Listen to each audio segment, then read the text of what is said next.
धूप से झुलसी हुई धरती, जंगल की वीरानी और एक किशोर का संकल्प। ये कहानी है एक ऐसे बालक की जिसने अपने बल पर धनुर्विद्या सीखी, लेकिन अंत में उसी विद्या को पाने वाले ने उसके जीवन की सबसे बड़ी चीज छीन ली। यह कहानी है एकलव्य की, जिसकी गुरु दक्षिणा आज भी इतिहास की सबसे दर्दनाक गाथा मानी जाती है। कहानी शुरू होती है दोस्तों हस्तिनापुर के राजसी वैभव से दूर एक घने जंगल के भीतर। वहीं पर रहते थे निषाद राज हिरण्यधनु, जो निषाद जाति के प्रधान थे। उनके पुत्र का नाम था एकलव्य। एकलव्य बचपन से ही तेजस्वी, साहसी और दृढ़ निश्चयी था। उसका हृदय एक ही चीज से भरा था, धनुर्विद्या सीखने का सपना। वो दिन रात धनुष बाण से खेलता, पेड़ों के तनों पर निशाना लगाता और वन्य जीवों की हरकतों को देखकर सीखता। पर उसका एक सपना था, महान गुरु द्रोणाचार्य से शिक्षा पाना, जैसे अर्जुन, भीम और युधिष्ठिर सीखते थे। एक दिन वह अपने माता पिता से अनुमति लेकर हस्तिनापुर की ओर निकल पड़ा। जब वह कुरु गुरुकुल पहुंचा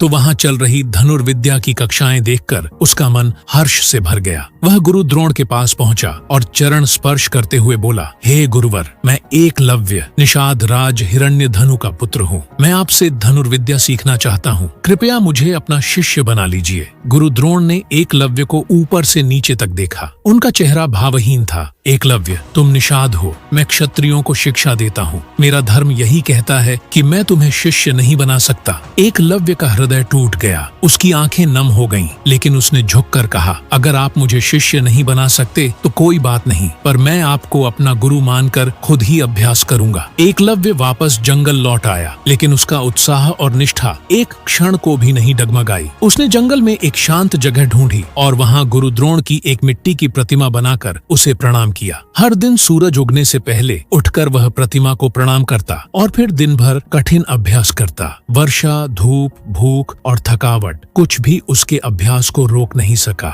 दिन महीने बने, महीने साल बने और वो दिन भी आया जब एकलव्य की तीरंदाजी इतनी सटीक हो चुकी थी कि जंगल के जीव भी उससे डरते थे। एक दिन राजकुमार अर्जुन और पांडव गुरु द्रोण के साथ शिकार पर निकले। एक कुत्ता अचानक भौंकने लगा, जिससे अर्जुन विचलित हुआ। तभी कुत्ते की आवाज बंद हो गई। जब उन्होंने देखा तो कुत्ते का मुंह तीरों से इस प्रकार बंद किया गया था कि उसे खून भी नहीं आया था, पर वो भौंक नहीं सकता था। यह कला कोई साधारण तीरंदाज नहीं कर सकता था। गुरु द्रोण चौंक उठे। उन्होंने खोज शुरू की और जल्द ही एक युवक को देखा जो अभ्यास कर रहा था। कौन हो तुम? द्रोण ने पूछा। एकलव्य ने झुककर कहा, गुरुवर, मैं आपका शिष्य एकलव्य। यह सब मैंने आपकी कृपा से सीखा है। गुरु द्रोण और अर्जुन स्तब्ध रह गए। गुरु द्रोण को स्मरण आया कि उन्होंने अर्जुन से वचन दिया था, तू मेरा सर्वश्रेष्ठ शिष्य बनेगा, सबसे श्रेष्ठ धनुर्धर। अब एकलव्य की प्रतिभा अर्जुन के लिए चुनौती बन रही थी। द्रोण बोले, यदि तू मेरा शिष्य है तो मुझे गुरु दक्षिणा दे।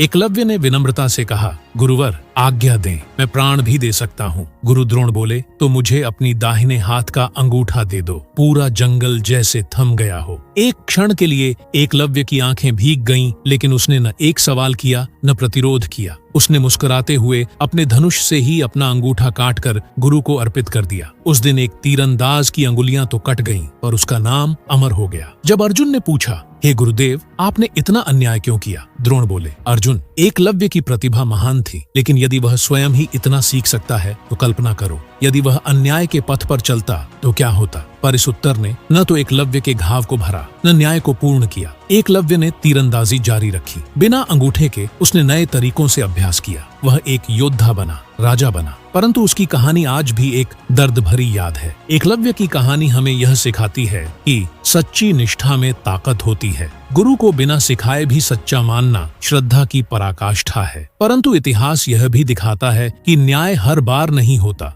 एकलव्य का नाम भले ही युद्ध की विजयी गाथाओं में नहीं आया, लेकिन त्याग, समर्पण और आत्मबल की जो मिसाल उसने रखी, वह महाभारत के सबसे उज्जवल अध्यायों में से एक बन गई। ऐसा ही प्रेरणादायक कहानी देखने के लिए चैनल को जरूर सब्सक्राइब करें। धन्यवाद।